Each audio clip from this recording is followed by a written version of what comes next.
What up, y'all? I'm back today with an updated version of my favorite one-shot Electrocution build.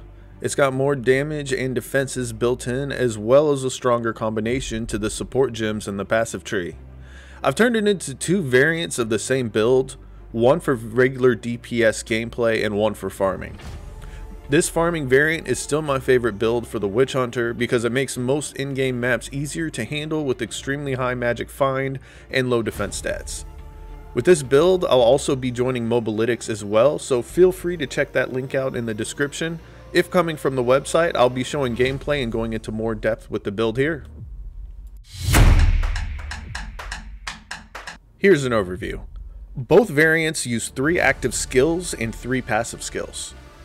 You'll AoE shock for plus 10% damage and electrocute for 5+ second stuns on most enemies in the in-game in just one hit, if they even survive that one hit. This has fast AoE attacks with auto spamming on hit lightning passive blasts that now also help electrocute. The basic Shard's AoE skill is enough for all in-game normal, magic, and most of the rare enemies. You now have armor stripping and explosion with doubled damage hits for bosses and the more defensive rares with the single target skills. The farming variant allows for easier in-game farming with even higher loot rarity boosters and low defenses.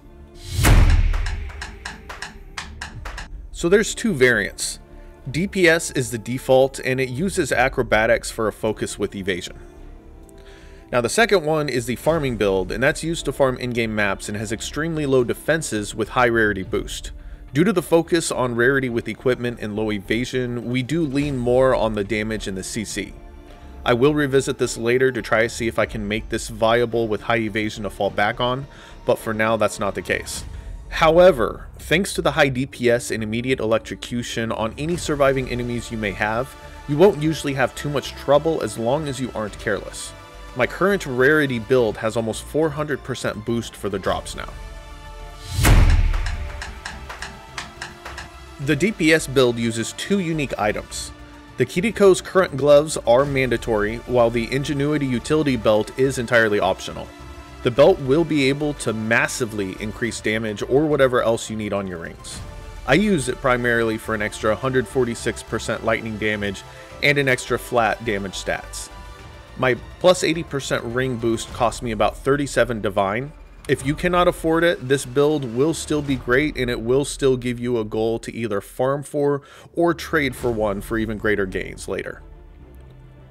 Now the farming build also uses mandatory Kiriko's current gloves with the optional Ingenuity utility belt. However, this also uses 2 of the unique and various gold rings. My rings both have a combined total of 154 item rarity stat. When equipped with the Ingenuity belt, that total boost skyrockets up to a whopping 276% boost from just the rings alone.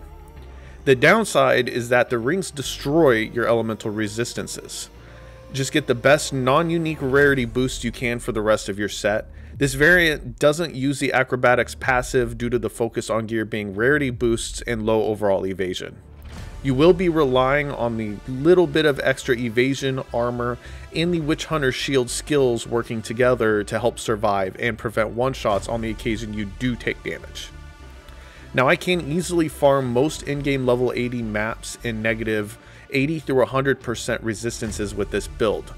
Some waystones you really need to be cautious of, such as the poison, burning, and lightning damage on the ground.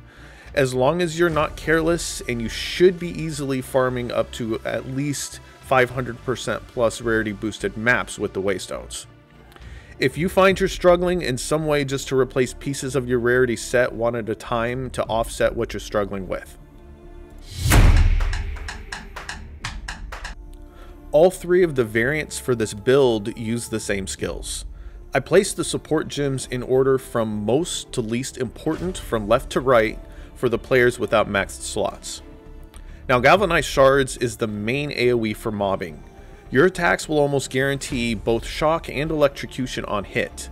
Every single time you hit an enemy, you'll passively blast everything with multiple Herald of Thunder lightning blasts. Every time this happens and enemies are killed, you will instantly replenish all 5 of your Herald of Thunder lightning bolts.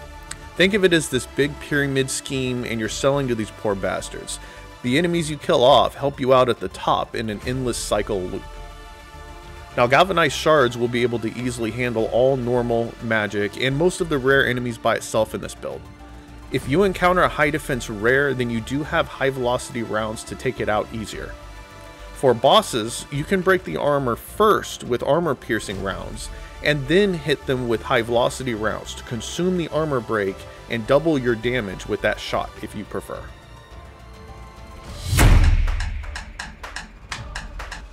Starting with the DPS variant, the focus on the Witch Hunter tree is the full line for the culling passives, acquiring sorcery ward, and concentration. And the focus here on the normal passive tree is on shock, electrocution to hit the 30 through 40% point quickly, projectile damage, lightning penetration, acrobatics, evasion, and 100% boost to your reload speed. Some of the extra stats increase larger AoE, projectile speed, all lightning damage is lucky, and a little bit of stun buildup. You can take a detailed look at each individual node in-game or on Mobalytics. Now, as for the farming variant, the focus on the Witch Hunter tree is the full line for the culling passives, acquiring sorcery ward, and zealous inquisition. The focus here on the normal passive tree for this is on shock, electrocution to hit the 30 through 40% quickly, projectile damage, lightning penetration, 100% boost to reload speed, larger AoE, projectile speed, all lightning damage lucky, and a little bit of stun buildup.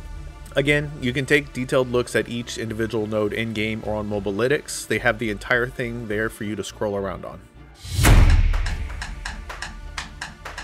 So that's all I have for you on this first major update to my one-shot electrocution build. I'm going to continue figuring out ways to make it even better, and I'm looking forward to the next update in Path of Exile that will bring us even more options to work with. Enjoy! Hey, thanks for watching. I've got more content like this and other stuff on the way. Feel free to drop a like and make fun of me in the comments. See ya!